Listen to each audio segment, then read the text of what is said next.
జెండేయ జెండగా ప్రజల కంట దండగా వస్తున్నది వస్తున్నది వైఎస్ పార్టీ పేదోని గుండెలో చిరకాలముండగా వస్తున్నది వైఎస్ఆర్ కాంగ్రెస్ పార్టీ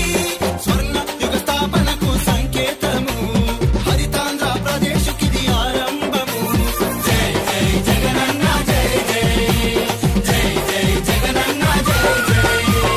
జెండేయ జెండగా ప్రజల కండ దండగా వస్తున్నది వస్తున్నది వైఎస్ పార్టీ పేదోని గుండెలో చిరకాలముండగా వస్తున్నది వైఎస్ఆర్ కాంగ్రెస్ పార్టీ